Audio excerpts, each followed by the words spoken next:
welcome everyone. My name is Austin Zetzman. I'm here with an entirely new potential monthly format that we're going to call maybe Final Stint, I'd say. Kind of the premise for this is going to be more of the review of fun sports car and broader motorsports world.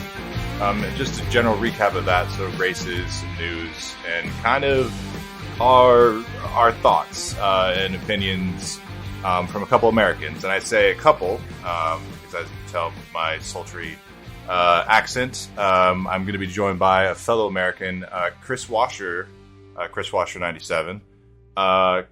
Kris, welcome. And before you introduce yourself a little bit with this, I think this did kind of stem from us wanting to do something more schedule based, so that we can have some more reliability to the endurance chat platform. Sometimes I know the Aussie guys have kind of done something similar in Down Underworld. There might be some non-motorsport related stuff, but I think me and Kris have enough thoughts and opinions and just cool little topics that we can get lost on enough in the motorsport world that we'll probably stick almost primarily to motorsports. But it might not be everything that we want to talk about in an episode that we'll have to do with sports cars. So, but yeah, without kind of further ado, Kris, welcome. How you doing, buddy? I'm doing fairly well, except it's been pretty hot in the Green Bay metropolitan area, but I'm surviving. This is basically kind of stemmed from Flood and Kiwi Chris's the grandstand, I believe is what they call it, and we kind of want to do something similar. Maybe talk something, maybe more so motorsport basis. I believe theirs is kind of like general conversation. We'll have some of that, but it'll be Americans talking, so there'll be some NASCAR stuff, maybe some F1 IndyCar. Basically, just we'll talk about some sports car stuff that may not get its own special episode. But we'll also touch on, some other stuff that I thought was interesting, or Cookie thought was interesting, and things we thought that maybe you would find interesting. Yeah, that's a great point, and I think that was a distinction too for us that we wanted to make with this, as well as that the guys down under, they've got their own cool, interesting stuff, and I learned a lot when I listened to that. But at the same time, I feel like there's a lot of Americans, especially if you're an American sports car fan and you're like really into it. It encompasses way more than just the American European sports car scene, because I've said this in a bunch of endurance chat podcasts episodes where it's just like in America, if you end up an endurance racing fan, you don't ever start an endurance racing fan. I mean, I don't ever, that's just never the unique experience, or at least the ones that are as passionate and as dedicated to the sport year after year as that I find, especially in the subreddit and the Discord chats. Those are the guys that they're constantly involved in that. And I think, that's really where we're trying to bring, I don't know, just a perspective of the American side, where we're interested in pretty much anything that's going on, especially it's got an engine and four wheels attached to it, like RSL likes to do. But yeah, I think this is going to be fun. And this is just a general, because this is the first time we're doing it, so this is a long-winded kind of intro to it. But yeah, we obviously have a sponsor to mention as well, the Racing Line, which is a great notification app. And so we'll get that ad out of the way. If you're following plenty of motorsport series like I do, you've probably run into trouble with calendars, time zone conversions, and most importantly, missing the start of the racing you want to watch. That's why I use the Racing Line app. The Racing Line is your customizable motorsport calendar, giving you up-to-date schedules on all the racing you care about, with all major motorsport series covered. Use the day or week view to check out what's on and plan for those busy weekends ahead. The Racing Line allows you to set customizable notifications for events, giving you enough time to get yourselves ready for the racing you want to watch, or for me to get the race threads ready. Plus, it's all converted into your local time zone, so there's no getting caught out by bad mental maths or daylight saving changes around the world. Find out more at theracingline.app or search The Racing Line on the iOS store. Thank you to The Racing Line for sponsoring this podcast. Racing Line. Love it. Love it. Well, yeah, it's also because there's so much motorsport happening nowadays, especially since COVID happened. Everything's kind of been bunching up. We can kind of still feel the effects of that, of calendars not as quite as normal yet, especially at the WEC and, logistics issues. And so it's with everything changing, and maybe not date equity is not the same as it was used to.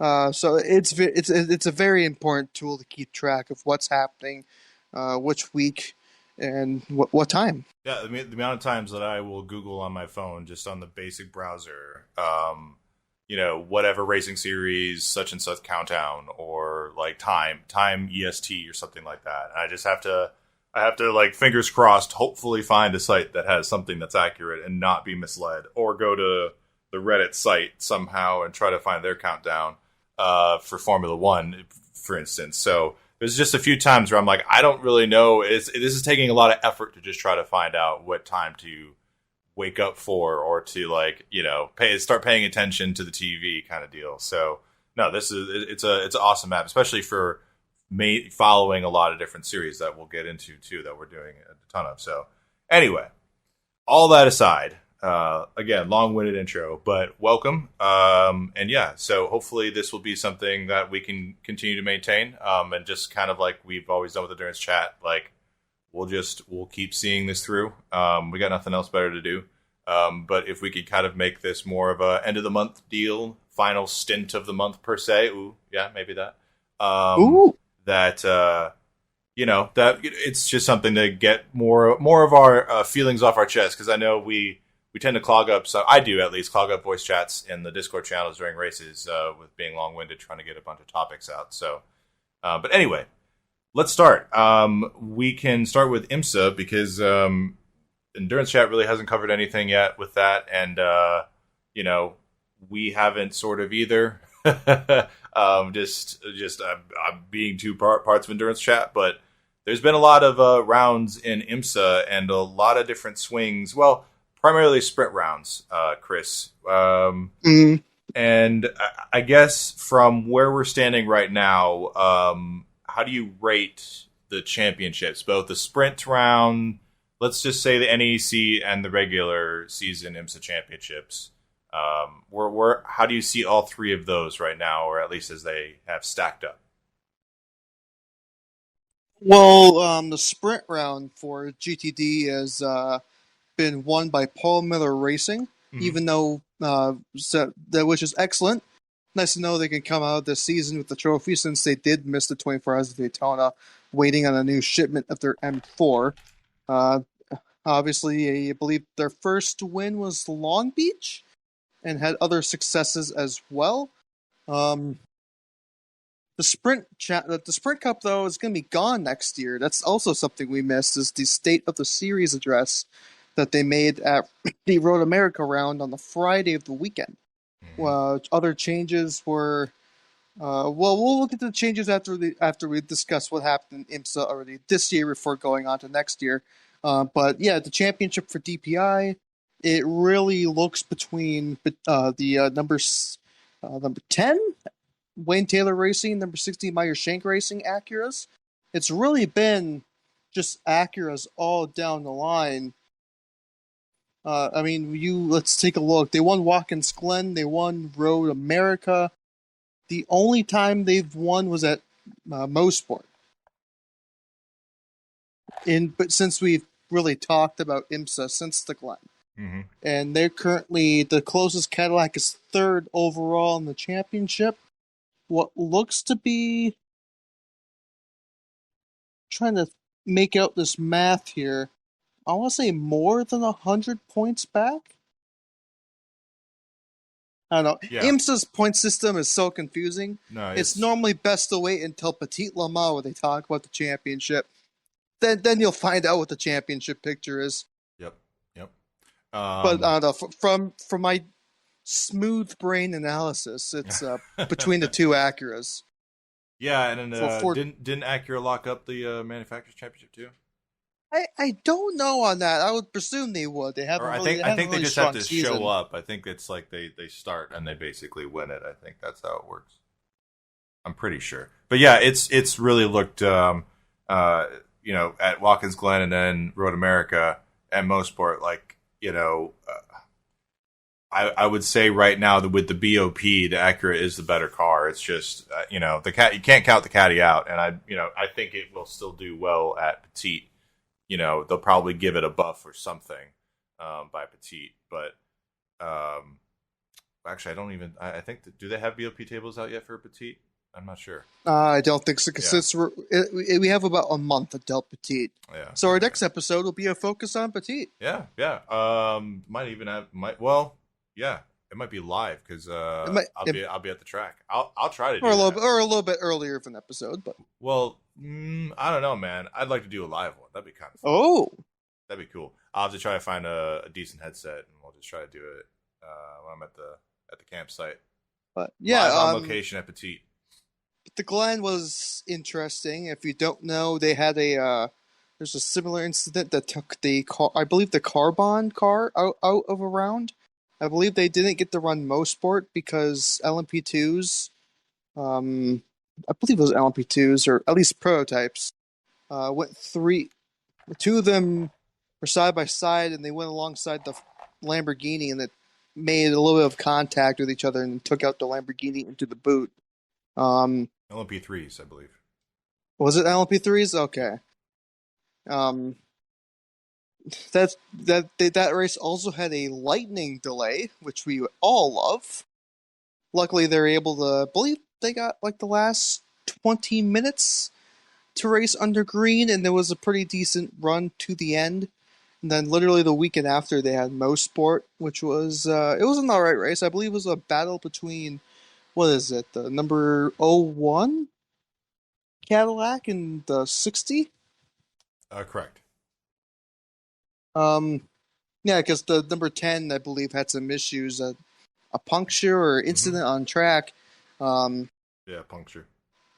Then they had, what was it, Lime Rock, which was actually pretty uneventful. It was probably the most uneventful race this year, or at least since the Glen, until the caution came out for, I don't know, I can't remember what the caution came out for, but that was when Philip Ellis ran out of gas.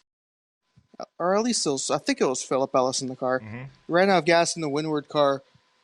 And I believe led Paul Miller to the win?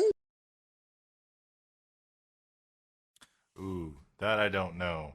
Yeah, Paul Miller in the BMW. Yeah, that was right. Yeah. Yep. Yeah. And they had started from the back, I believe, in that race too. Or they had started pretty precariously far back, or the strategy had messed them up too. So that was a pretty good resurgence for that team. And I want to say they won overall in that race. For somehow. For some reason, I think they won overall. Same as, I believe the Windward car won VIR. That was also overall. But then you had Road America. If you haven't watched, I would say Road America is the must-watch IMSA race. Well, it ended under caution, so that kind of bumps the rating down a little bit. Basically, it started off wet, and it was kind of like in this limbo of dry track, wet track. It wasn't really. It was a mixture of conditions, and what was crazy is that when all the DPIs went out on slicks, except for the 5, the JDC car, and you see all these other DPIs getting passed by LMP3s. I don't think we have seen that before. Yeah, it was.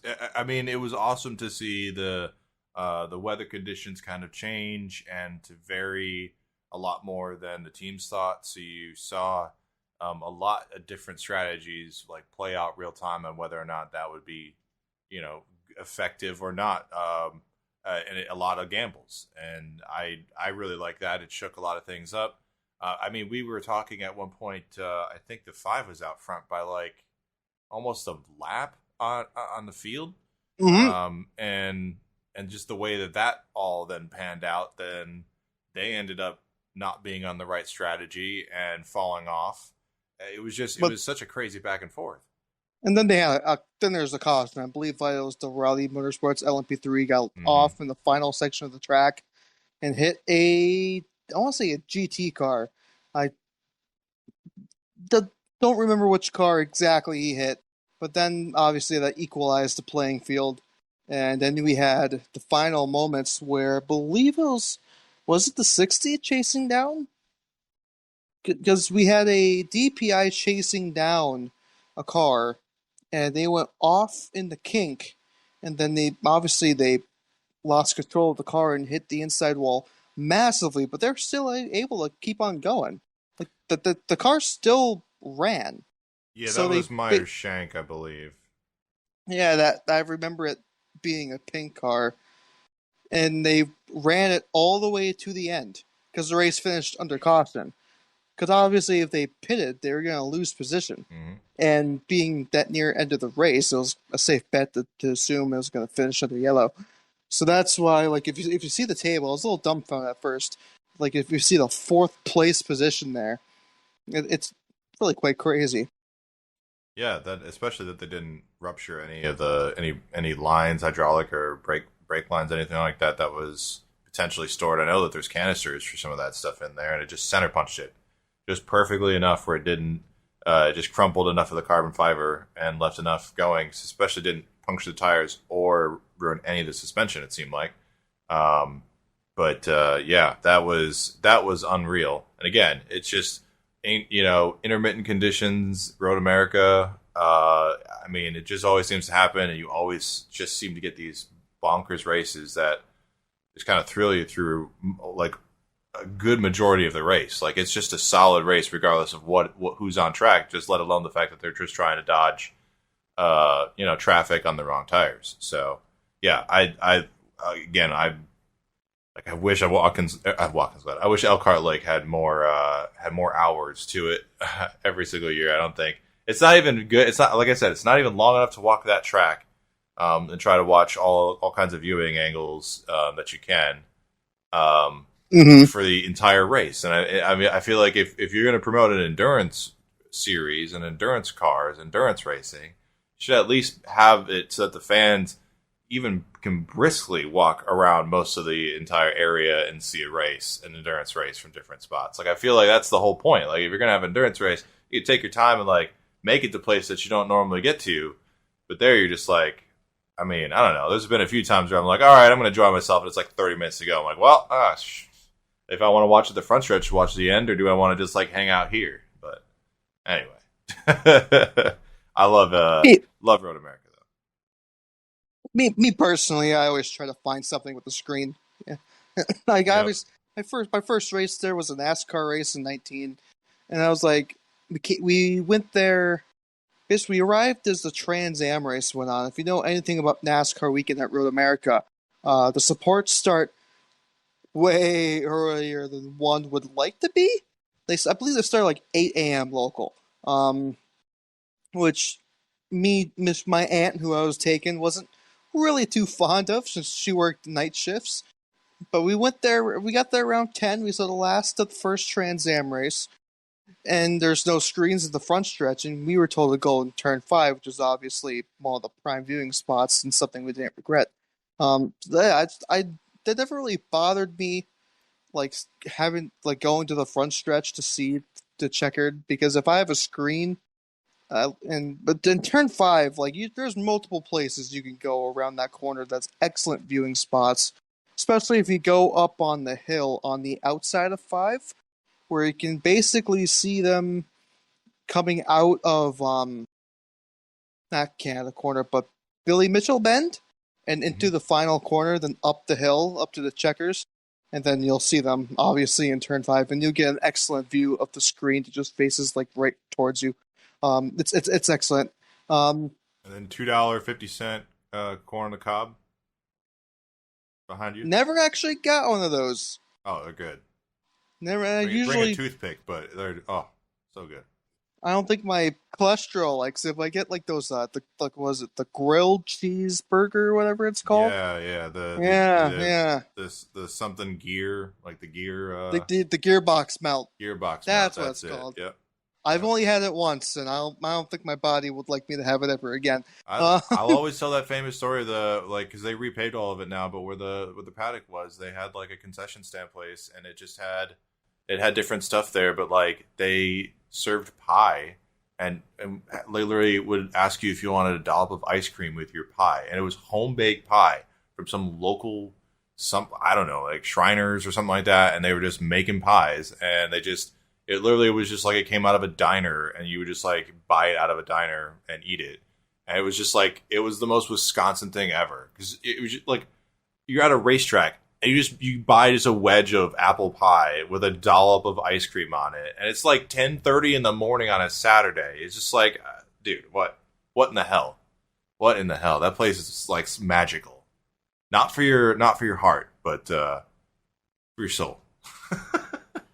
But anyway, IMSA, yeah. So we'll be chatting either live at Petit, or we'll do it a little bit before, and we'll talk a little bit more about the final round of IMSA's 2022 season for the Michelin Endurance Cup and also just the overall Cup championship. So, any extra thoughts you want to say on IMSA or anything of note?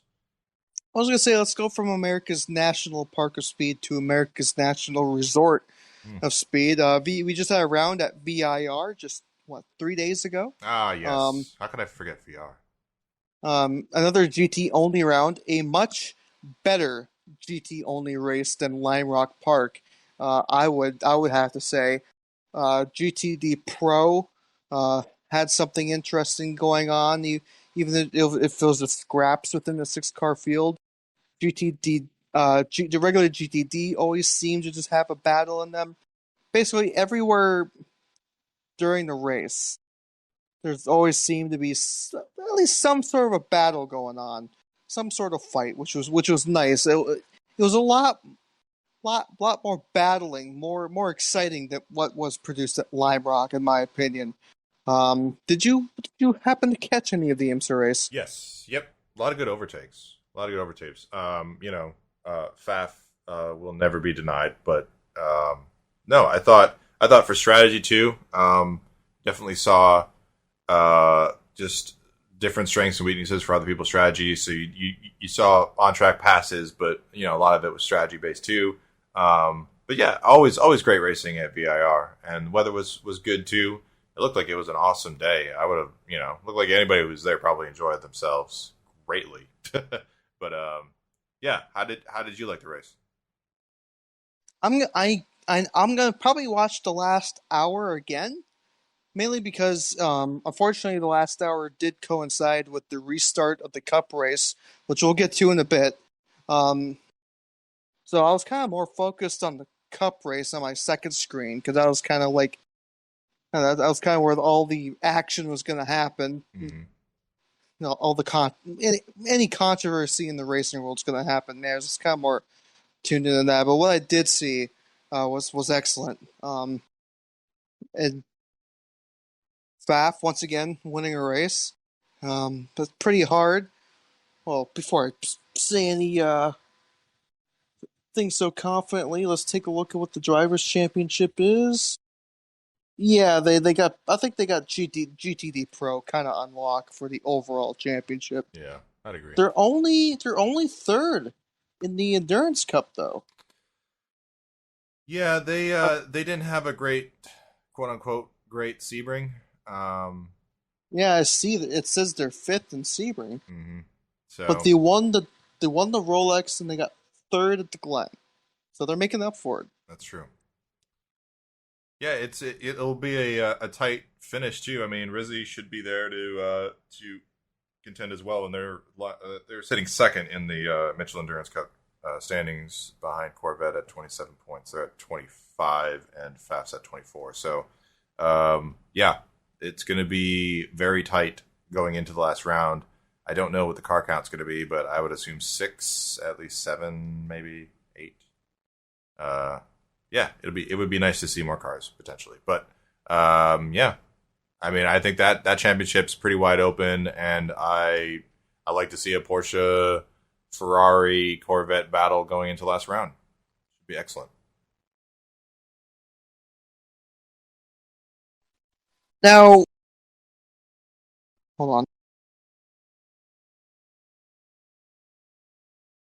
Now, we got some new cars on the other side of the pond that got debuted. It's also going to be an IMSA next year. Uh, Ferrari, Porsche, we saw more looks of. Acura made its official unveiling. Cadillac. It's almost every single brand that's going to race next year has showed us their kit for next season. Mainly the hype, obviously LMH for WEC, Peugeot, Ferrari, then Toyota, with a possible Soda Francini. I don't know. I'm American. I'm supposed to pronounce foreign things wrong. Yep. And that's with a bespoke. I think that's going to be with a hybrid Williams activation. I believe that's what it's called. It's working on it as well. And then you have, let's see, Cadillac with the LMDh Porsche, among other things. And they got IMSA only ones like Acura and the BMW. The BMW, I want to say this might be a hot take. If we're talking how it looks compared to road cars, when you take any of these prototypes, when you take the skin off, when you take the paint scheme, the livery, the wrap, whatever you want to call it, which one is going to be the most recognizable? Which one BMW. Would you say? Yeah, you look at the BMW as like, oh, I can tell that that's a BMW. Like that's supposed to be a BMW. Yeah. Like it has the sniff look. Like that's iconic. Mm-hmm. The others, you can make an argument. It's like if you take all the skin off, if you take all the cues off of the car, just leave it bare bones. It's a lot harder to tell, at least for the casual fan, just to know what brand it's supposed to be. Yeah, cough. And Peugeot will ignore that. But yeah, I agree. I mean, I agree, and it looks the most radical, and it looks the most like it's going, resemblance, I would say, and dare I say, it reminds me of Mazda's effort when they entered DPI, and that car definitely resembles a lot of the Mazda design elements that you definitely see in the car. So, that for sure. I think that it ticks some boxes. And it's interesting too, because I'm looking at Daily Sports Car, shout out dailysportscar.com. They've got their Hypercar GT lineup almost complete. What they just did in July 21st, just kind of going over all the cars and stuff. And I'm kind of like going over through it. I'm like, oh, well, you can make an argument for this. But I was looking at specifically at Ferrari, and I'm like, oh, well, the one rendering I have, like, yeah, like it does look generic, but there's definitely you can see the new Ferrari, which I'm not still used to that model yet. You can see it in the front, but then oh well, they covered up the headlights, and so you can't really see what it fully looks like. And I was like, dang it, I just drew myself into this stupid headlight thing, man. Like literally just as a knee-jerk reaction to you saying that. And I'm like, oh, well, this is different. But I'm like, oh, well, it's because I can't see the headlights. And oh, darn it, now it's because of the headlights. But yeah, I think you're absolutely right. I think the BMW just in general looks, in terms of brand uniqueness, where you're like, do you take everything off and you're like, oh, what kind of car is this? You'd be like, it's a BMW. The Peugeot definitely looks unique. But would you say it looks like a Peugeot? I don't know. We haven't, America doesn't have Peugeots here, so I can't say if that's the new style. But I don't know. It reminds me more of the Nissan kind of thing, where you saw that little U at the front of it, that lip, because that's a famous kind of It's like a Skyline sort of thing, yeah, right? Or GTR. Yeah, it's a design feature of all Nissans. Like literally all the newer Nissans, especially that chrome that they used on the DPI. Like if you straight up, if you look at all their SUVs, the Ultimate, all that stuff, you see that like little VU thing with the Nissan logo in the middle. So that's kind of what the Peugeot reminds me. I'm sure if I see some Peugeot cars, there's going to be some resemblance to that, but. Yeah, the BMW. And this is not a diss towards. No, this is all just beauty contest right now. Yeah, like, it's just a beauty contest, and these cars weren't meant to look like the cars on the road. As far as I know, there's provisions for actual, what the public perceives as hypercar, right? Like your Valkyries and Loft and stuff like that. They're just not doing it. They're just making purpose-built race cars. And the BMW just happens to be the most closest looking to what you see on the road in terms of styling features.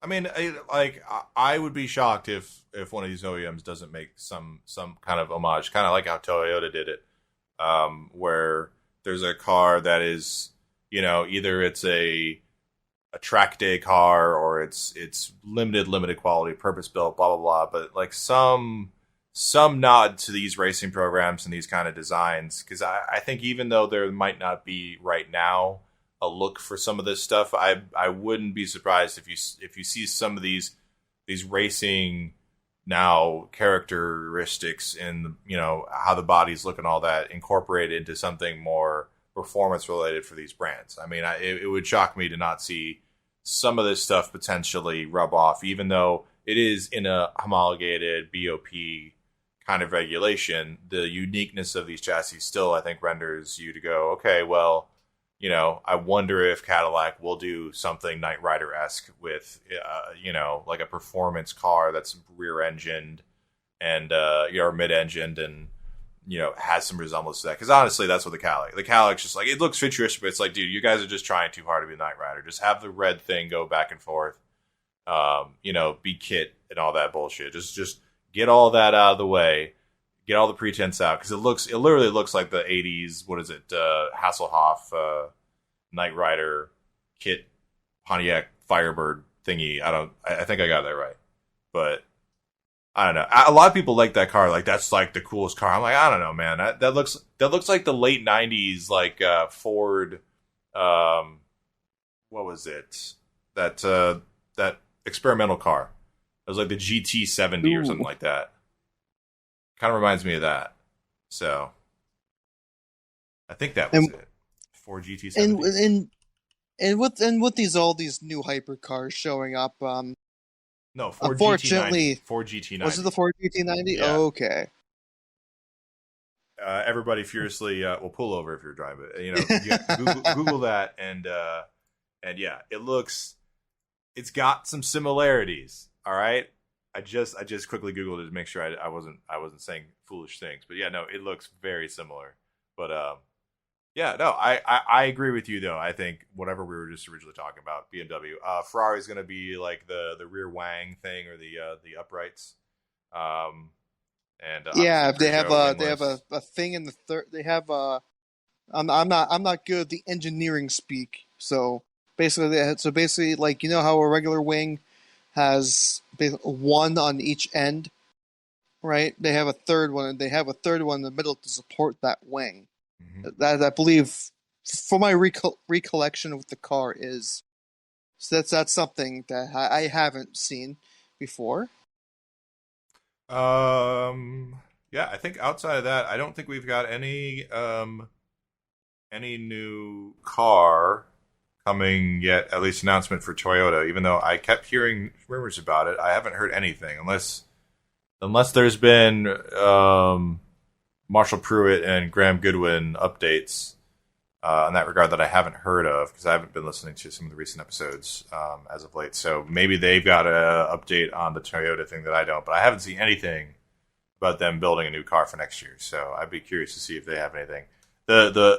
I think obviously we'll talk about Audi in a little bit. That's basically kind of it for us. Our expectations for the next month are just kind of more testing. Acura sent the chassis to one of the teams already. Was it Wayne Taylor? No, it was Meyer Shank. Probably Wayne Taylor got theirs too, but one of the Acura LMDh's GTPs is now in the hands of Meyer Shank. And we'll see more testing updates and all that from all the different manufacturers, but beat rolls on. However, Kris, thoughts on Van Wall and ByKolles? Yeah, so they intend to run it now as, what did they say, Vanderwall now? So not Van Wall, but Vanderwall? I believe that was the case. And they want to run with 2 cars now. Okay. Obviously, just to make a clarification, just because ByKolles says it wants to do it doesn't mean it's going to happen in 2022. That's the important conception we need to because many people will take a look at that article if they're not in the know. Oh, ByKolles next year. No. Yep. Because legalese is the name of the game in this situation. Obviously, they're in a court battle to even use the name Van Wall.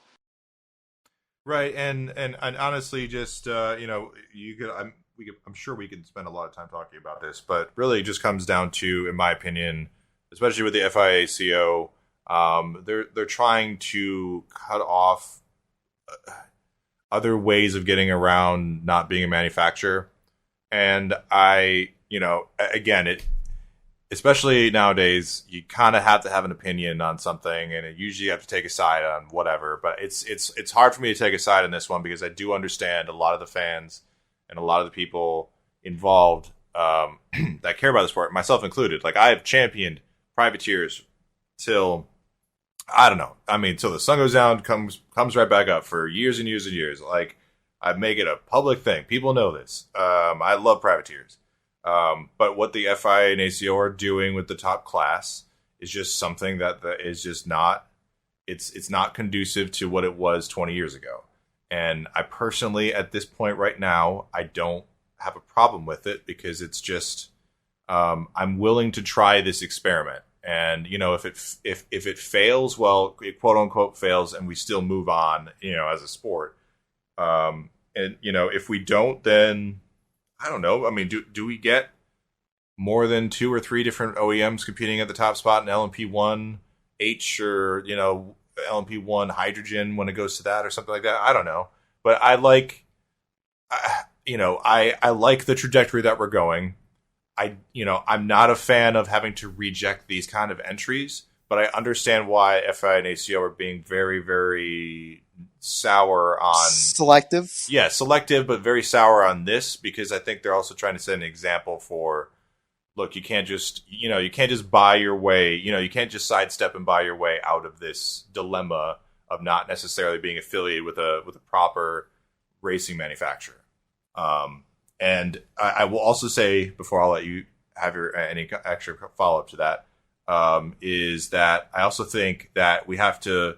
I would love to look at this too, and this is me being hopeful and optimistic, and I know not necessarily everybody's into that, but this is also a way to let, even if ByKolles gets in, or somehow gets in,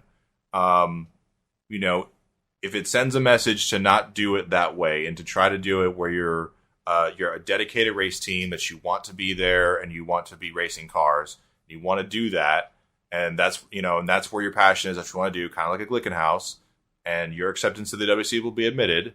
Like, it's a version of the FIA and ACO acknowledging you exist, giving you the space to explore that, doing it in a way that is beneficial not only to them but to you as well, and it's also you proving to them and to all of us, and to race fans and to your other teams, that you're dedicated to be in this series. You're dedicated to be racing with the best of the best, all the other stuff.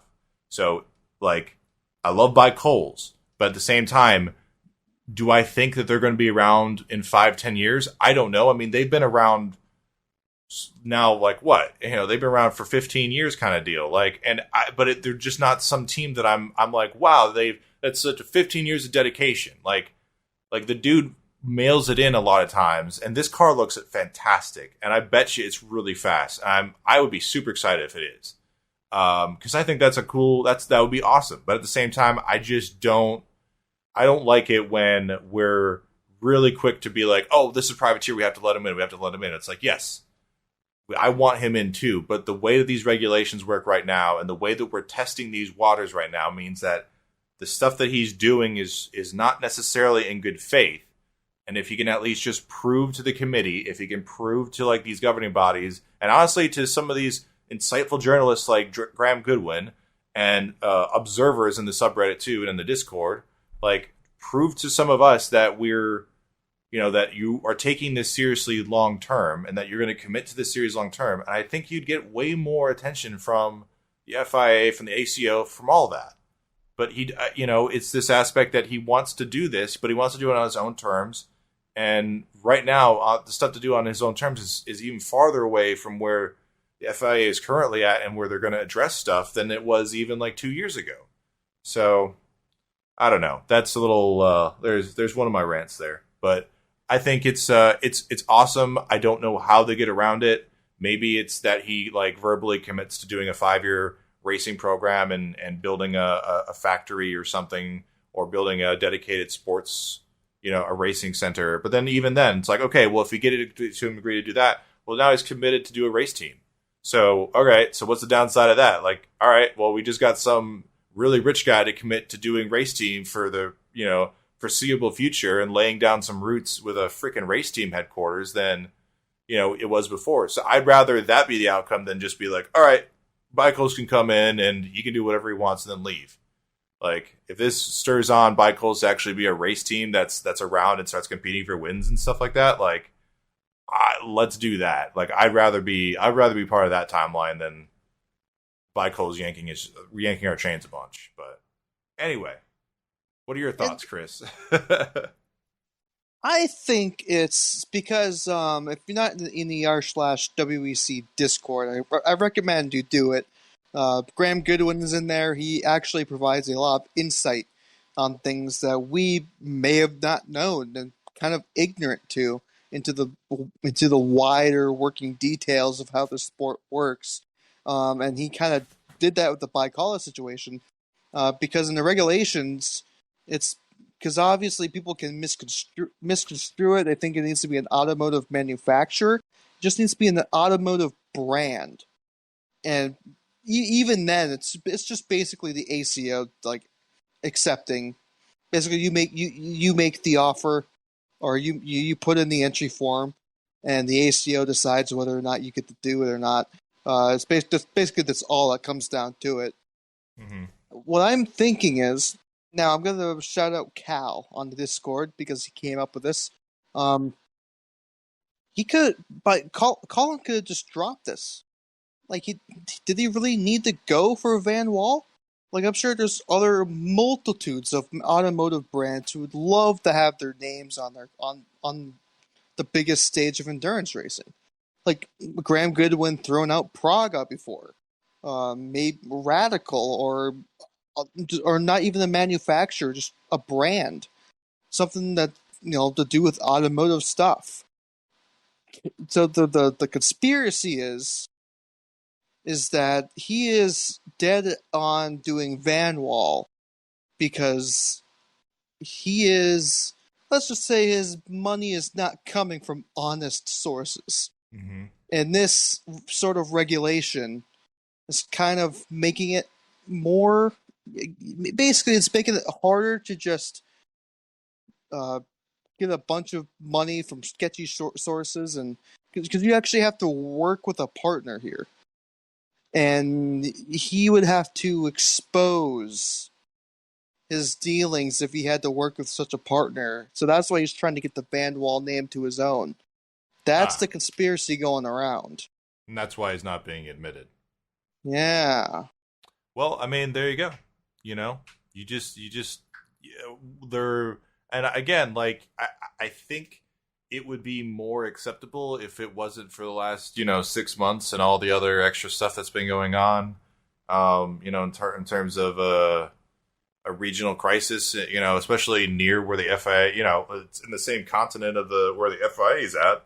And I think a lot of that kind of stuff is not necessarily like we're not doing that anymore, but it's definitely like you keep it on the super deal. Like that's not like we're not doing anything. We're not even going to incur any risk on anything like that.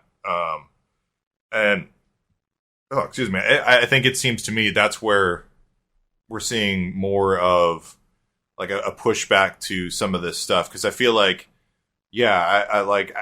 this should be something that I would see the ACO admitting because they want more entries. But I also think at the same time, like this is a different ACO, like different FIA. They're preaching the whole unity and all that other stuff, but at the same time, they're trying to preach this unity and merging and inclusiveness. It's inclusiveness though to a very strict rule set, and a lot of that doesn't include being super shady, especially because you have so many OEMs coming up to bat right now. So I think they're making a tactical bet to not risk those kind of relationships versus creating an actual, legal / moral barrier for ByKolles to have to cross over in order for him to start racing back in the series. So, which honestly, like I understand. It's just a shame it has to happen in that car, because that is a gorgeous looking car. That is a absolutely fantastic looking hypercar. Just the lines on it look fantastic. So I hope that whatever, I mean, if it's shady money, it's shady money, I guess. And I don't like that. But if what comes from it is that he goes, screw this, I'll start trying to, revive the Van Wall name and actually do it, I guess not legitimately, but like try to do something where you're setting up something of a permanence to like show your goodwill and intention that you want to continue in the series. Maybe that, that will allow him to get in. Or if somehow, he does get another OEM to like step in and be like, all right, like we'll say we're the guys behind it or whatever, but like, you can keep all your other stuff. We'll just say whatever. But I don't even know where he would find somebody like that. So I don't know. I think a lot of question marks ahead for that, but like I said, if you haven't seen that car, go take a look. It's Van Wall Hypercar. Looks fantastic. And then I guess Kris, what are your thoughts on Audi leaving? No, I mean, a lot of people were upset by that, but well, we all were being entertained with the new hypercars and the Van Wall news. The elephant in the room finally made its presence over the weekend. As the Friday during the Belgian Grand Prix, Audi announced its intentions to race in Formula One, and they had a whole. I believe they had a press release, and at the very bottom, it just basically says, Audi LMDh is killed, which wasn't a surprise. It's something that we basically kind of assumed for months. It is a shame. From what I've been told, the car was already built. WRT was slated to be the team that was going to run it. They're going to announce the car and the team and such. Like they canned it like right before that when that was about to happen. So it's just it sucks. I'm kind of disappointed. Because Audi is pretty much synonymous with Le Mans in this generation. Because anyone that kind of grew up with endurance racing that's around our ages, we've seen Audi at Le Mans. We've seen them win multiple times. It kind of been ingrained into our brains, But in one hand, though, it's something new. I can appreciate a changing of the game. Unfortunately, it would have been cooler if it was a full entry. If we would have added another 2 cars on the Formula One grid. I don't want to say unfortunately, but they're basically going to buy out most of Sauber.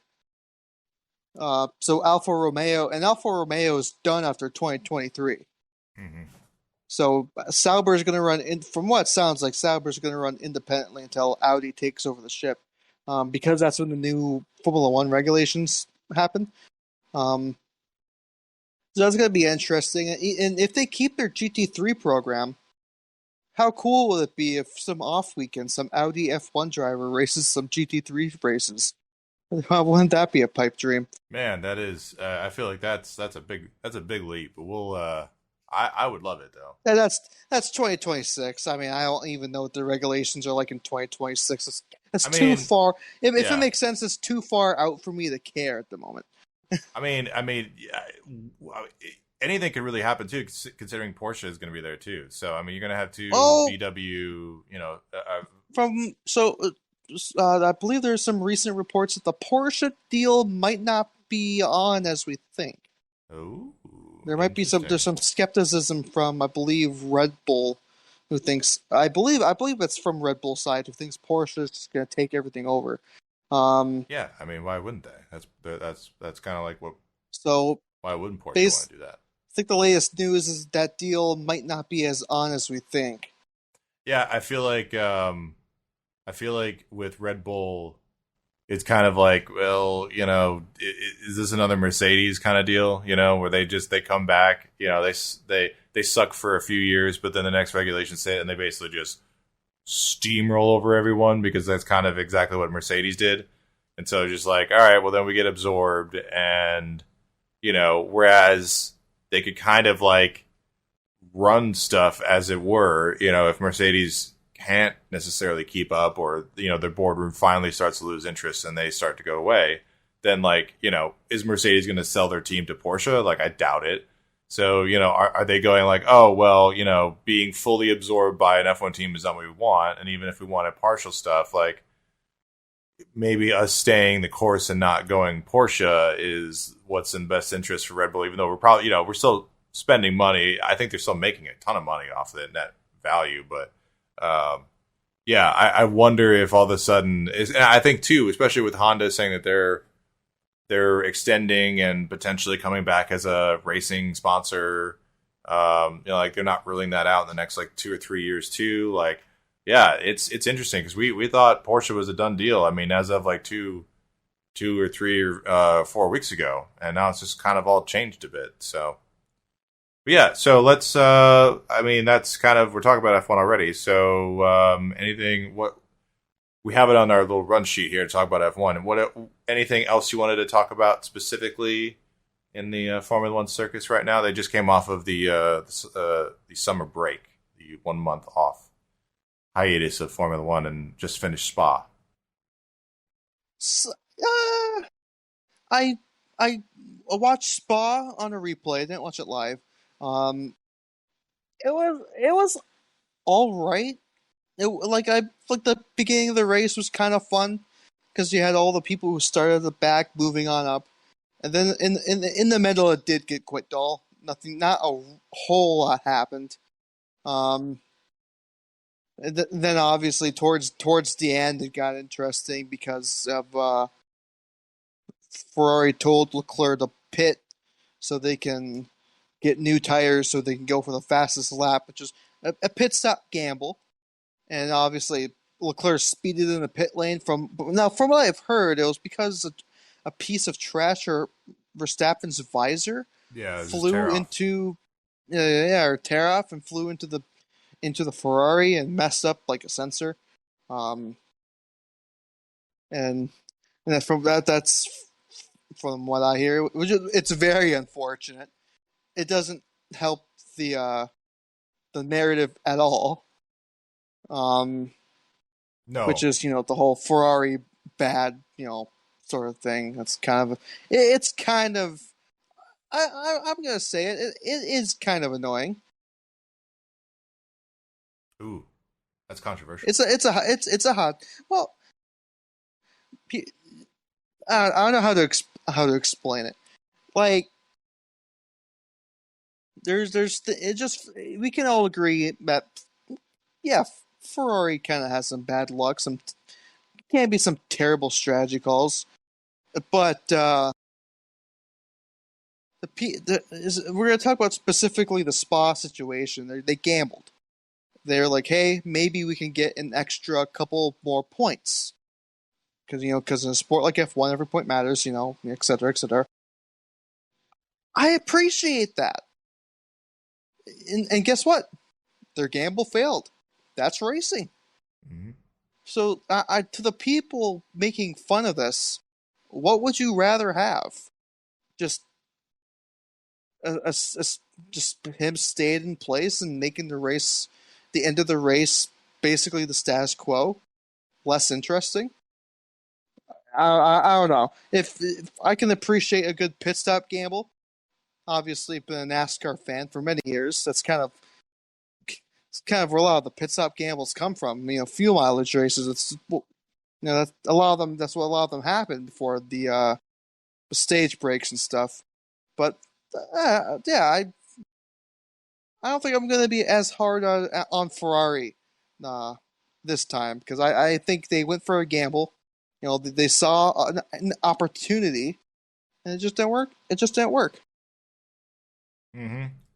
I mean, there's a narrative, and it's easier to kind of to file it under the narrative than it would be to try to like look at it specifically individually from that instance. And again, that's not necessarily a slight to people that don't want to invest the extra time in it. It's just it's an easy way to catalog it and move on. Like, we got enough stuff going on as it is. There's all kinds of stuff going on in the race, but and it's also just it's a form of comedy. There's always somebody that's kind of going to goof up for a lot of the season and kind of get digged a lot, get ribbed a lot about it. But yeah, I think Ferrari's strategy, there wasn't really too much to say to it. I mean, I agree with you. I think pretty much on all that stuff.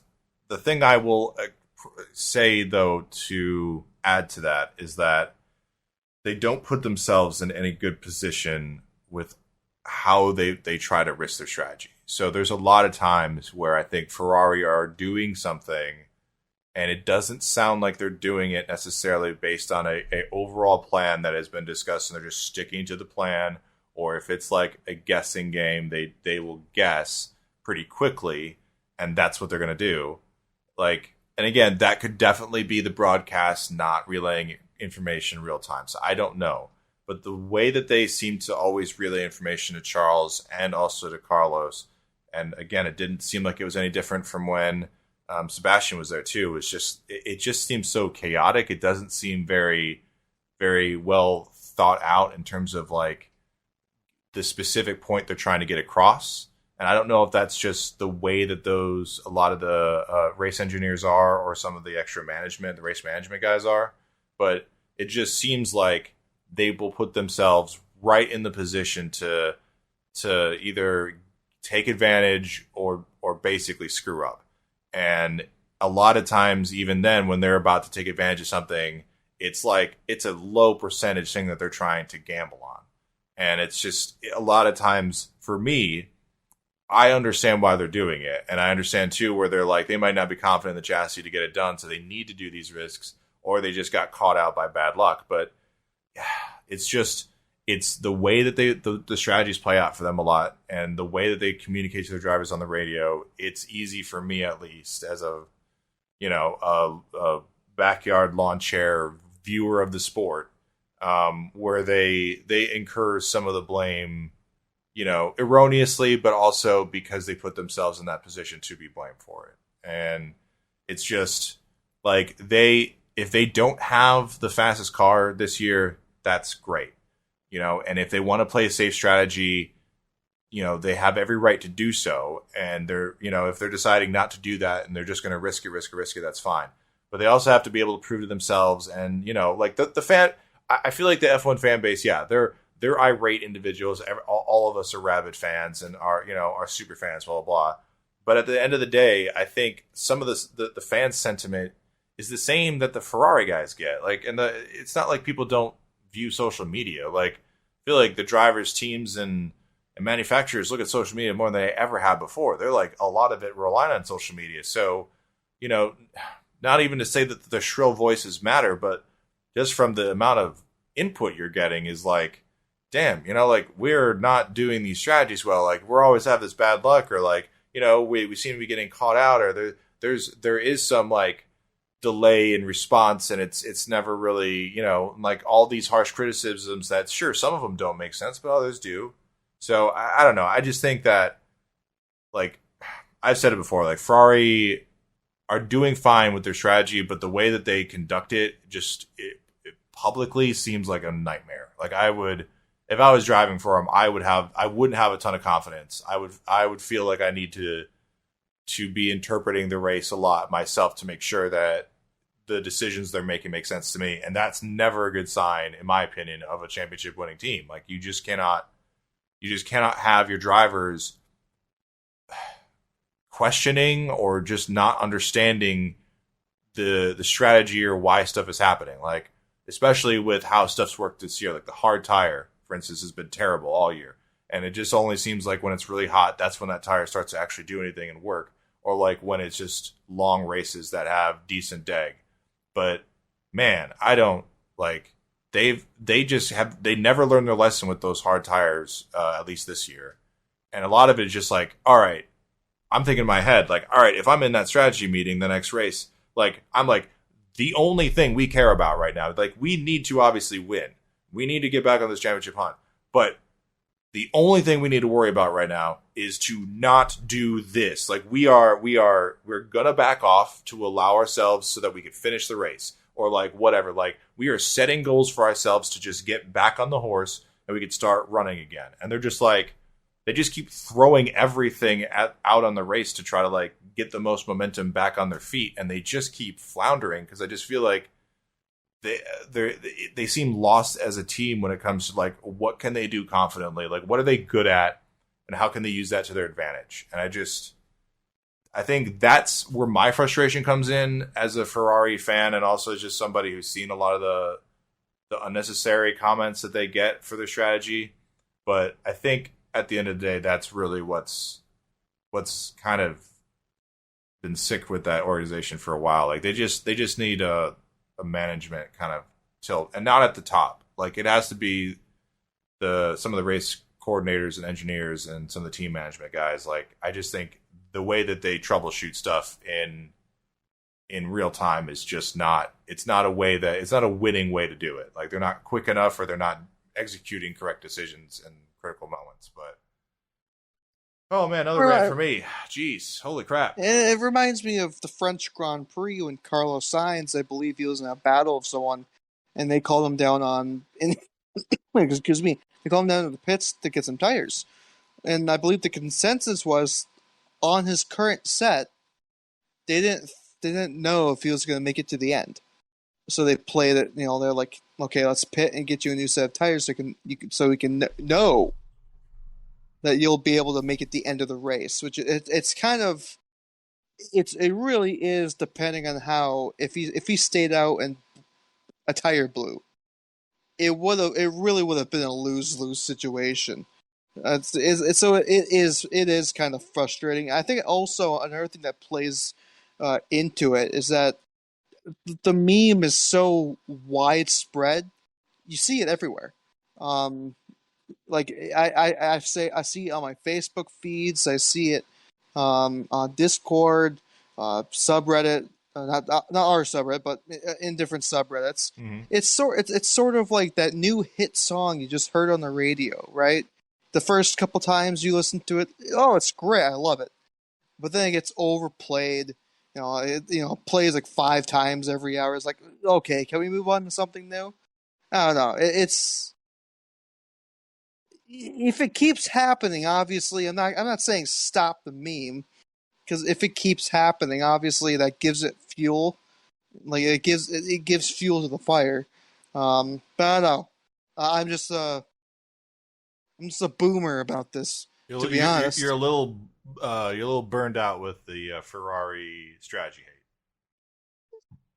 Yeah, and this is coming from a neutral. I'm not even a Ferrari fan. Yeah, I'm more of a Haas fan, Kevin Magnussen. Now that the Russian money is gone, but anyway, this podcast is proudly supported by The Racing Line. The Racing Line is a motorsport calendar and notification app for iPhones and iPads. It includes all major series, with more being added all the time. giving you a daily and weekly list of races so you can easily see what's coming up. All events are converted to your local time zone, so you no longer have to faff around, adding or taking away hours to work out start times in your area. Finally, it also lets you customize notifications for events, so you can choose when you're notified about certain race series. The app is available on the iOS App Store. Just search for The Racing Line. Find out more at www.theracingline.app. Now, back to the podcast. So, let's talk about something else that happened over the weekend. The playoff grid has been decided for NASCAR. Yeehaw. Yeah. After what was supposed to be a Saturday night race, turned into a Sunday morning race, 10 a.m. Eastern. Kind of going back to his roots, because that's how it was back in the day. It was supposed to be on, back in the day, it was on July 4th, actually on the 4th of July, the date, and it was a morning race as far as I was concerned. So it's kind of going back to its roots a bit, and obviously it was a very chaotic race with multiple big ones. And the main story of the race was basically Martin Truex Jr. and Ryan Blaney were in the playoffs, unless somebody new that were in the top 30 in points won. And that's exactly what happened after a major crash happened with around, 22, 23 laps to go.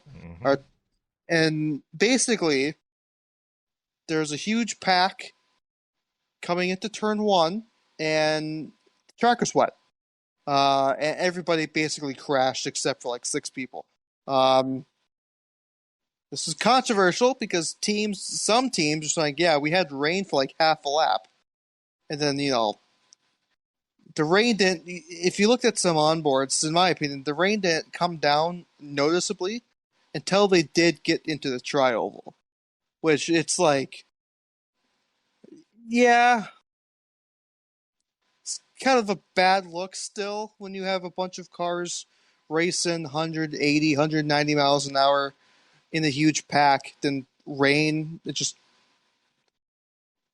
you just take a look at the replay, they have absolutely no grip at all. Yeah, that was. Yeah. What were your thoughts on that, Kris?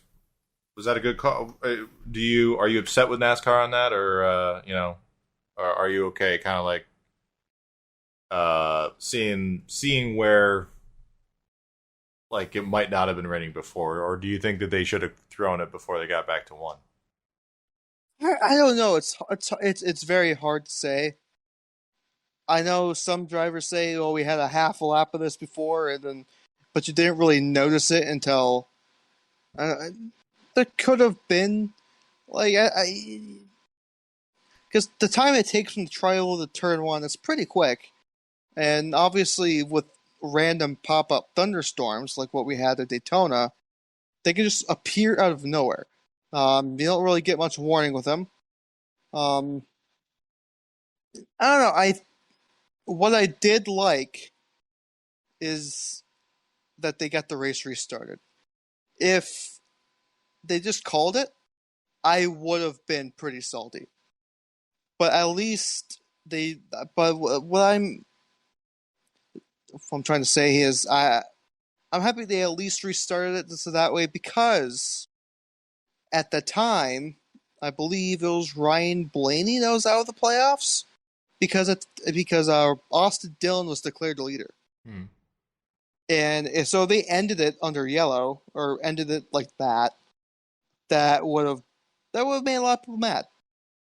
But what I was glad to hear, they at least got it running. They went to the checkered. Everyone had a shot. Or I'm trying to say, at least it was fair.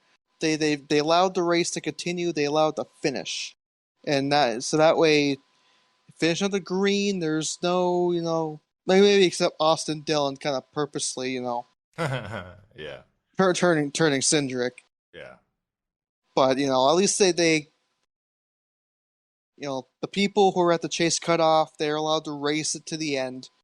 It wasn't decided by some official in the tower saying, "Nah, race is over." Yeah, I think I was watching this live, and I was in the voice chat and Discord on RWC's Discord. Check that out if you're not a part. Remember that. And yeah, there's a couple guys that were from Florida in there too, or that live in Florida, and we were all just saying that it was. I mean, just looking at the replays, and I mean, well, first off, just to mention with your comment, it was at about 12:30, like 12:15, 12:20 when the crash happened. Everybody red flagged it, so I thought there was a decent chance that they were going to get it anyway, even if it like somehow wasn't. It was just oil or whatever. Like, and then it was because it was Sunday. Yeah, it's Sunday, and they got lights there. I mean, they even did a race for the 500 like at 12 in the morning. Like they still ran it. So, so it didn't. I thought it was going to continue anyway, regardless. But just the fact that it was in rain, like half the field got wiped out because of the rain, and then the whole championship implications because of that. Like I think NASCAR had no choice. They were going to make sure that race ran out, like give it every chance they got, almost probably till like 9, 10 p.m. They probably would have had the window open and then they just would have closed it. But, yeah, I think it would have been, the result probably might have been slightly different, if anything else. But Austin Dillon winning that. I personally think that it has, like NASCAR could, I think they could maybe adjust this so that they have some guys that are designated to just be weather callers. And all they do is just, they got to periodically have their hand out the window, or they have to be weather aware at least for just drops. And whether that is that they're just sitting on the banking, just on the top skirt, because they have, trucks that just sit out there on the top banking during the race, and they just have an official every like 2 or 3 minutes, 4 minutes. He's got to check something else, but he's out there feeling for rain. And as soon as one of them calls for something where they feel drops, like stuff's got to not necessarily immediately be called yellow, but the attention goes to that corner and to try to like get maybe a corroborating somebody else who also sees it. Because I feel like with that, they probably might have had a better idea. Like you probably would have heard NASCAR Control come on a little bit earlier, or at least have a little bit more chatter. We're like, hey, should we? This might be rain. Should we throw yellow? Because really, they didn't know until all the cars were crashed that there was rain. So it wasn't like NASCAR Control was just sitting on it. They just didn't know. So that's the only thing I would think to maybe adjust from it. But otherwise, there's nothing you can do. I think it almost, yeah, I think the way that Florida rain is described is not correct. It is like mini monsoons, but the way it is, it's like if you spread like wood saw chips, or I don't know, like gasoline just spills everywhere, and you just light a match on one side, just spread out everywhere. You light a match and it just starts and it just burns everything in that line, and it pretty much just spreads out from there. Well, like Florida rain doesn't have, like, it doesn't move. There's not like a ton of fronts that just constantly move through, and it's just, there's so much moisture in the air. It's so hot that you'll just get these storms that'll pop up, and instead of them moving, they just kind of like use all the energy up, and then they just kind of like almost like it looks like the storm moves, but it's basically just like that storm dying sort of in that place, and then it's starting up next to it. And you'll just see like, so you won't see like clouds move over you that are raining. There'll just be clouds that are next to you that are raining, and then all of a sudden the cloud above you just starts dripping, and then downpour. Like, and it's not like the cloud next to you moved over. It's just the cloud that just developed on top of you decided to start pouring down like buckets of water on you. Like I like that is probably the closest that I can describe Florida summers with thunderstorms. Like, it's just, that's how it works. And when I was looking at the replays, that's exactly what I saw. Like I like the previous lap, I think there might have been a couple drops that you saw, and then turn 3, 4, you kind of saw that. But then when they immediately got to there, like, and then there was some rain, like, no, that's exactly Florida, where it's just like, it doesn't even look like there's like any of the clouds have moved, because they haven't. They've just sat still, and just that part of that small part of the track started to get downpour rain. And like, you'll just, and that's again where you get the weird stuff of like, yeah, my car literally got rain, like downpour deluge, and the car next to it, the next stall, didn't get any rain whatsoever. It's completely bone dry, because it's just like the rain decided to form in front of this, or on top of this car, and then it decided to stop. It ran out of energy and stopped raining. Like, that's it. Literally, that's how it works. So I don't know. That's my in-depth another rant of the weather effects for the Daytona race. But I I don't blame NASCAR really at all. I thought they just were in a bad situation. And like I said, my suggestion might help them in the future, but even then, like, it's Florida. Like, if rain decided to start developing in the center of the track and then work its way out, like, it could easily have just done that too. Like, it's crazy. Florida weather is nuts. So darn that it couldn't run Saturday night. I was really looking forward to watching a Saturday night race, especially to clinch the playoffs. But yeah. Unfortunately, Truex out, and then Busch had to surrender his playoff ticket, so to speak, due to seat concussion and recovering from that. So, and Brian Blaney snuck in by the skin of his teeth there. So, yeah, playoffs are looming for NASCAR. But yeah, so was there anything else, Kris, that you wanted to discuss here? Well, we did forget about the changes for IMSA for next year. Oh, yes. All right, yeah, go ahead. So, no more Sprint Cup for GTD, which, as a fan, hallelujah. It was already confusing enough as it is. Because CTMP, for example, this year, it was a sprint round, but it didn't count for the overall a championship. It was one of those very weird things where, like, it counted for this but not for that, or it didn't count at all, or it was optional. So at least they made it simpler. Here's the schedule. If you don't show up, you don't get points. Yep. Mid-Ohio they is got the car out. counts too for it, especially because GT3, is becoming the main thing. Like, they have no reason for Sprint Cup anymore. Absolutely none. So. And Mid-Ohio is out, being replaced by Indianapolis. I believe it's called the Battle of the Bricks, or something like that. I think they already released the name for it, and that's going to also hold the 4-hour Michelin Pilot Challenge race. So no more 4-hour Daytona. It's now the 4-hour Michelin Pilot races are now at Daytona and Indianapolis. And obviously, the WeatherTech run in Indianapolis is it's basically, they said they want to make it the 5th Enduro, or they want to add it to the Endurance Championship. Mm-hmm. So we'll see how that turns out. Obviously, it's Penske. He'll get what he wants. What else? No more Detroit either. At least for main WeatherTech. Obviously, because of the close vicinity of Le Mans, it will be very hard to get entries, because obviously people are going to choose Le Mans. Most people. So what's going on instead?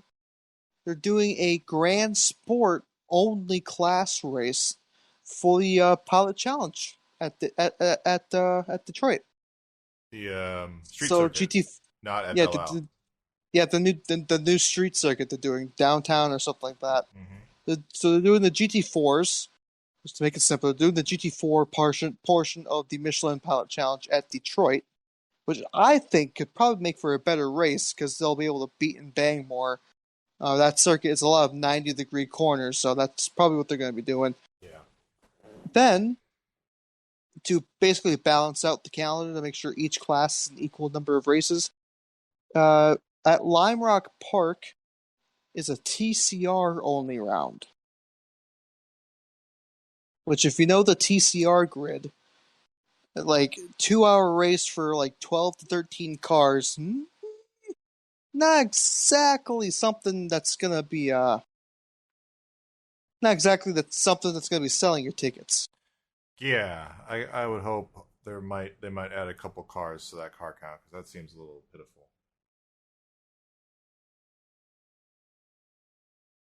And then Prototype Challenge, it has now been killed for the second time, and hopefully it stays dead.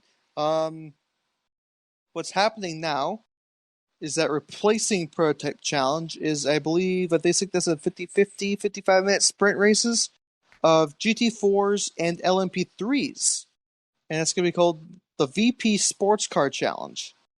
Oh man, somebody listened to me over the years and years of me asking for this, either this podcast or the Discord subreddit, because I have been like, I don't know why they don't just do an LMP3 as the prototypes, and then just do like GT4 TCR or something like that, GS as the GTs, and then just have it like be a mini IMSA. And so you have multi-class racing, you have the prototypes, gives like some of the bronze guys experience, especially because they're doing LMP3 now in IMSA.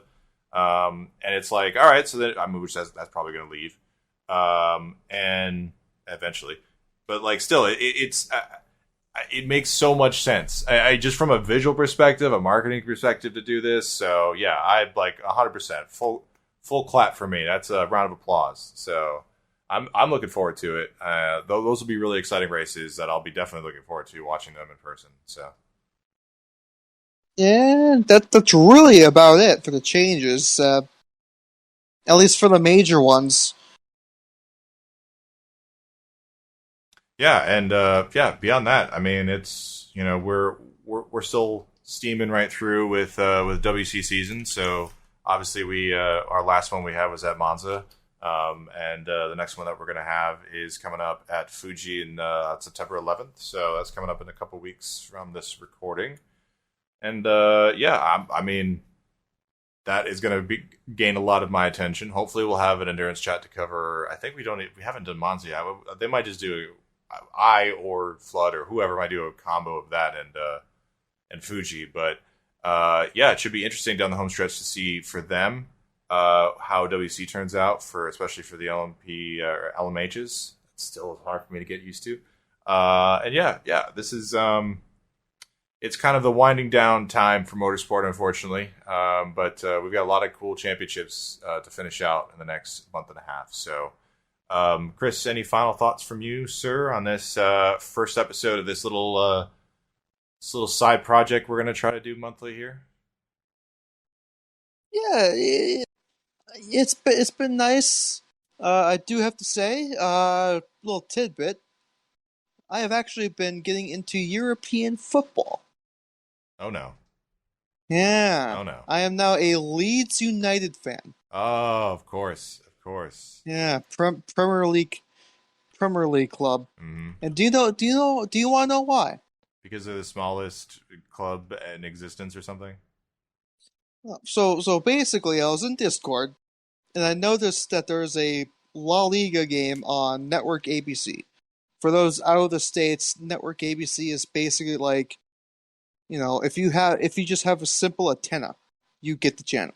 So like pretty much if you had some form of cable in the country, you had that channel. So it was a pretty big deal because it was opened up, because it was showcasing to a lot of eyes. And it was like Barcelona versus some other team, I don't know. And I made a comment like, holy wow, I mean, European football is really growing in the States if they're showing stuff like this on network television. Now, a person in the Discord, a friendly British guy in the Discord, do you have now I mentioned I was going to cheer for Minnesota in the Major League Soccer because it's the closest team to me, and I'll die before cheering for any Illinois team. Absolutely. Amen. Good call. And they're like, do you have a European team? And I was like, no. And I was like, can I recommend you one? And I was like, sure, go ahead. Yeah, so there's this team called Leeds United. They got 2 American players, and they got a coach from Racine, Wisconsin. And I was like, Wisconsin? Like, yeah, and I've been watching, and this was like a couple weeks ago, and I've been watching every match since, and I'm hooked. Yeah. Even when the Americans leave, I'm hooked because it reminds me of the Green Bay Packers, even though it Leeds is like a 600,000 people population. Well, Green Bay is like 100,000, so obviously Leeds is much bigger. But they're the only team in that city. So everybody in the community rallies around that team. Yeah. Sort of like how people in Green Bay do that here.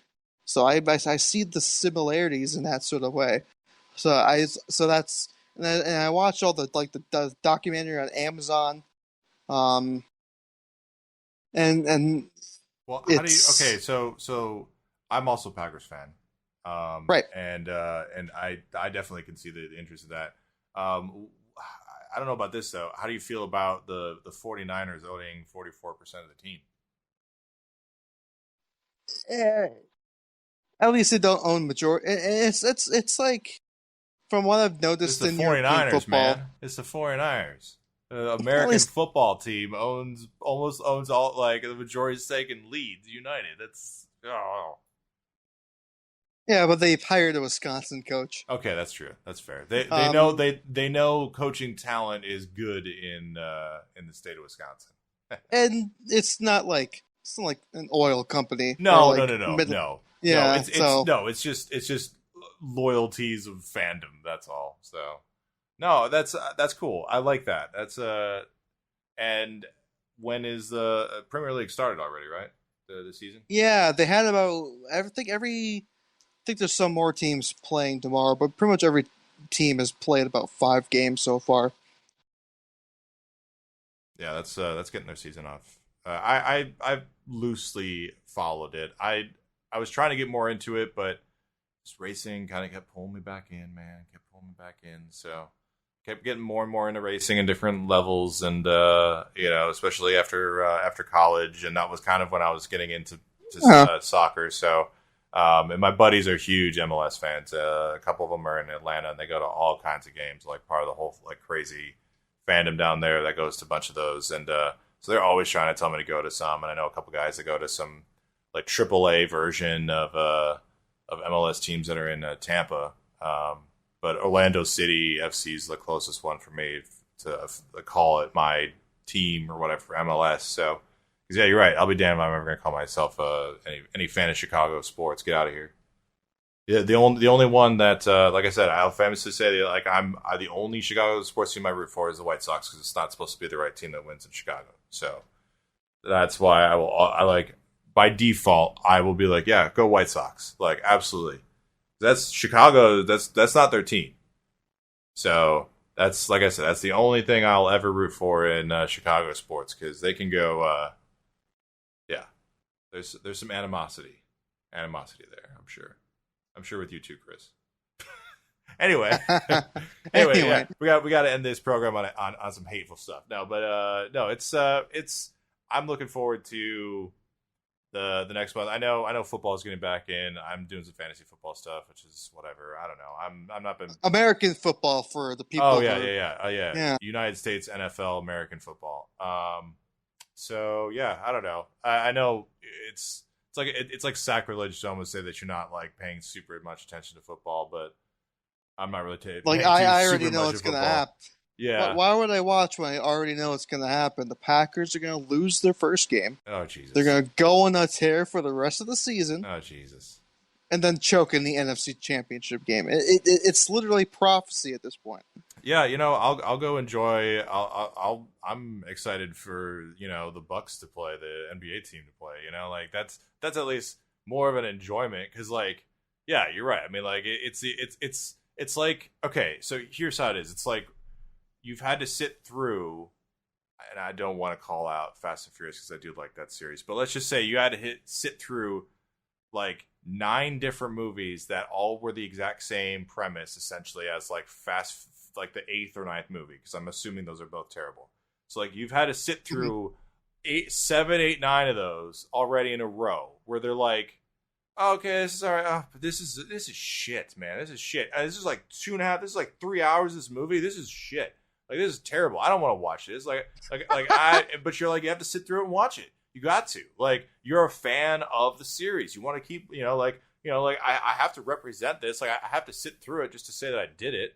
And so you do it every time. And then each time you're done with it, you're like, man, that was terrible. And, like, these all have been pretty bad. Like, I remember when that was pretty good. Like, do you guys remember that? Like, people are like, no, shut up. You can't say that. You can't say this movie was bad because, like, there's not a lot of people that even get to watch these movies. You got to watch that movie. You got to watch that movie stink for 3 hours, but some of us didn't even get to watch that movie from a seat. You're like, well, I don't know, man. Like, you didn't watch the movie and you feel like you missed out. I had to watch the movie and I felt like I missed out on getting to do something else. I feel like we both lost But like, apparently it's wrong of me to be upset that I'm like constantly having to sit through terrible movies that I know the terrible ending of all the time and have no other choice but to do so in order to be like a fan of this thing that I don't really even have enough emotional support for, man. That's exactly what it feels to be like a Packer fan. I feel like people are just like, oh yeah, well you guys went to the NFC Championship, like blah, blah, blah, blah. It's like, oh yeah, but did we win? No, that's the whole thing. We didn't win. Like, all right, if you guys want to go once and then you're done for a while and that like we're better than that, okay, cool. But like the entire goal is to win everything, you know? I would rather have us either A, not make the playoffs at all, or B, be like a first round, like done, then go all the way to that point, and then we'll have hope that we might actually do it this time, and then the choking happens. I will say, and we won't make this go too far past when we were kind of trying to do this, but yeah, I think that's the case for a lot of sports fans, and I think a lot of people just, like I get really involved emotionally in a lot of the sports that I like to watch and all that, and sometimes it does help to take a step back, but at the same time, it's not even like a lot of the time taking a step back. It's more just like, I don't know, like understanding that there's still 32 teams. Like you have a 1 out of 32 chance technically if everybody has everything even to win this potentially, just from a flip the coin standpoint, 50-50 shot. So it's still not like, you don't ever have the greatest odds. You have a lot more stuff stacked in your favor, but there's so many different variables, especially now with like injuries constantly happening, specifically in the NFL talking. But it's just, I think people get really lost in like just, I don't know, analyzing stuff to a huge degree all the time with all this stuff. And like, especially where we're like, okay, well, if we're tired of being the runner-up all the time, well, like, that's fine. Like, every sports fan's different, how they consume their media and how they consume their sport. So, like, I think people still, it's hard to, especially online, to see this, but like, there's a lot of times where, we're just, we're trying to bite a lot of stuff, and we're trying to just absorb as much material as we possibly can with all these different sports, and people's limited information or like limited capacity to retain knowledge or to seek out more knowledge or to be more understood or be more to understand more about the sport, like, is different. So,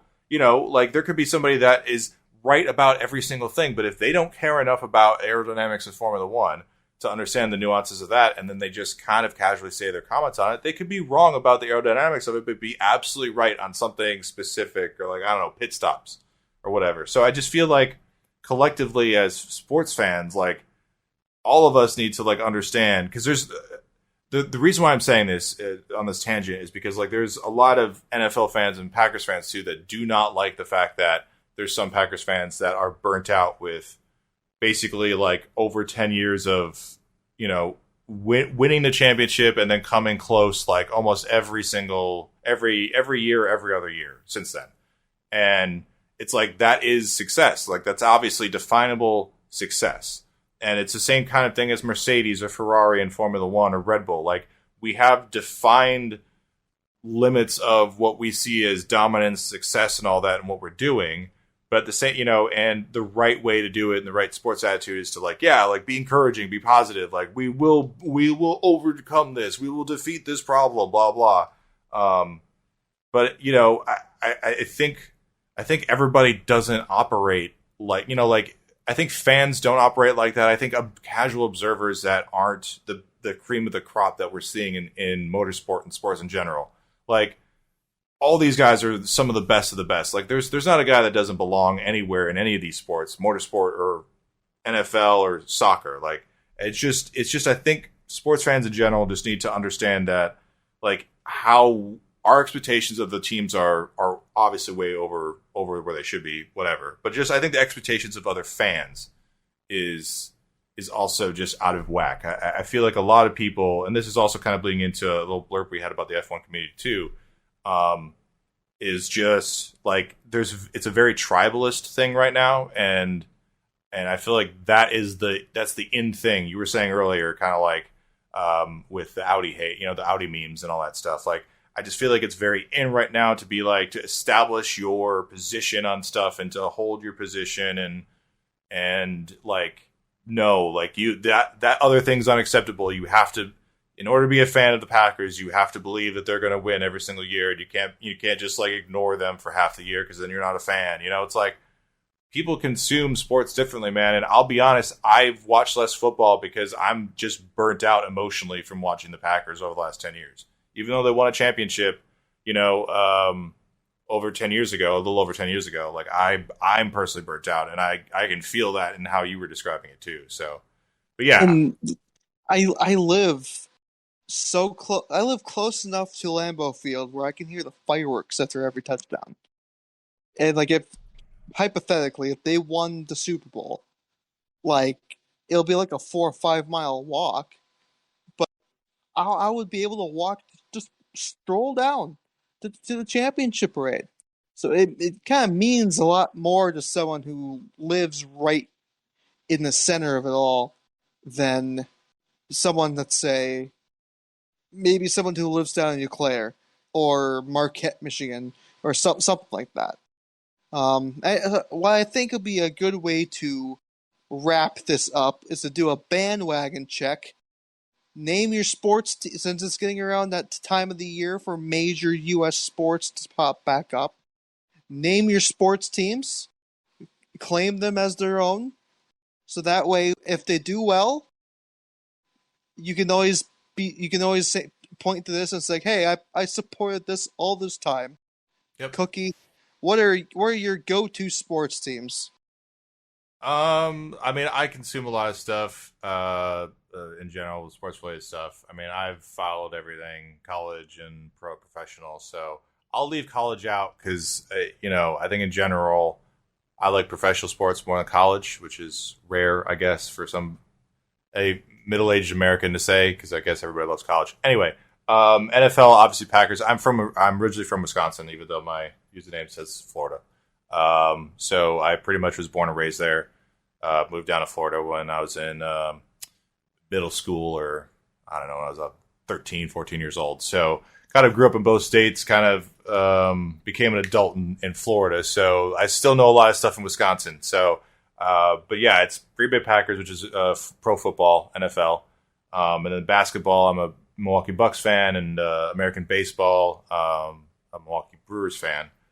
And then besides that, I know that there's hockey. I know that's going to start soon.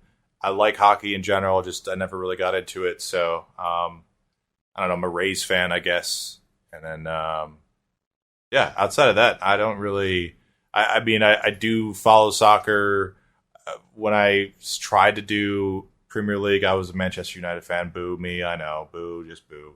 But that would probably be my team. And I'm sorry, Flood, I don't have a cricket team yet. So you can, you and Kris can judge me all you want down there. But yeah, I think those are my affiliations. I don't know. We could do motorsport ones too, maybe next time. But how about you? Yeah, that'll be a next time.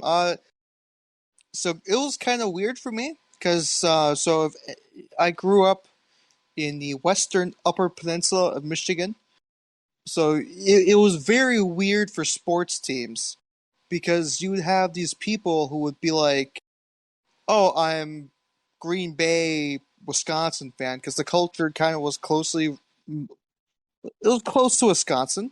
You were closer to Green Bay. You were closer to Milwaukee than Detroit.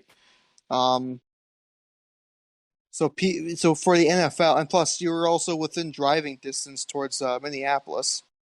So you had all these whatever. So you had basically, if you walked into any Western Upper Peninsula Michigan school, high school, you could probably catch like every single piece of kit from the NFC North. Like when I was growing up, I was around Bears fans, Lions fan, Vikings fan, and Packers fans. But I was raised in a family of Packer fans, so I was a Green Bay Packer. Baseball, I was weird. I was like, I like Detroit and Milwaukee, but then like people, I was like, you can't cheer on both. I was like, well, which one's closer? Milwaukee. So a Brewers fan. Let's see. Basketball, I've always been more of a Bucks fan. I did live in Wisconsin when I was around 6 years old for like half a year, and those games would show up on TV, and I never really caught any of the Detroit games when I lived in Michigan, so I've always been more of a Bucks fan. Hockey is because theoretically where I'm located, you would think, okay, maybe you would cheer on for Minnesota or Chicago, but I don't know. I went with home state pride. I was always a Red Wings fan. And so until a Wisconsin team comes in, I'm a Red Wings fan for hockey. And then MLS, I'm Minnesota United because there's no Michigan or Wisconsin team yet, and I'll go to hell before I cheer for an Illinois team. And then for Premier League, it's Leeds United because Wisconsin coach. Yes. We Wisconsinites, current and former, are always very proud of our state's heritage a little bit. So there's usually an extra incentive to be paying attention, especially if they're from Wisconsin. I don't know what it is. I feel like there definitely is some of that with a lot of people from different states, but there's just something about people from Wisconsin. We love tuning in for Wisconsinites. We love seeing if anybody from Wisconsin's on doing anything, and we were like, yeah, he's from Wisconsin. I don't know. I feel like everybody's got their state pride, but Wisconsinites just carry it way more on our shoulders a bit, which is, I don't know, it's good or bad. I'm definitely pretty prideful of Wisconsin. I love it. So, but yeah, no, those are sensible picks. So anyway, I think we've chewed everybody's ear off a bit for this one. They'll be shorter for sure, but I think I wanted to get a bunch of this stuff out of the way, and we'll get at least a ball rolling on some of these extra topics and whatnot. So we'll clean it up a little bit in these future ones. But yeah, we're going to try to do this at the end of the month. And just like I said, just to recap some motorsport stuff, sports car related things, because that's our main focus. But we'll talk about anything, including non-motorsport. So, Kris, it was a pleasure having you as we do this own thing ourselves here. Any closing thoughts? Yeah, so next episode, the focus will, of course, it'll be basically our Petit Le Mans preview episode with, from what it sounds like, you'll be live at the circuit. Yes. Talking about the race, any sessions that happened, and maybe so far in the weekend, the point situation as that gets more clear. And then obviously some more LMDh, LMH news for IMSA and WEC as we get more into, as we get more information about that, and also maybe dive into the hot topic of GT3 Plus that's been thrown around ever since that Le Mans press conference in June. It's got a lot of people riled up. But, and other stuff in the motorsports world that has not happened yet. Yeah, to be discussing. So, people will be knocked out with the NASCAR playoffs by then, so we'll talk about that. NASCAR updates, WC updates, IMSA updates, SRO updates. Probably not. I don't know. All the updates that you possibly need, we'll have it in the next episode. And yeah, it'll probably be. I'll probably have it live. We might have another person on too at the track as well. We'll see. Just stay tuned and just be on the lookout. Like I said, in about a month's time, to see what's going to pop up. But for Kris, this is Austin. That's been Cookie Monster FL. Have a good one, guys. Kazoo!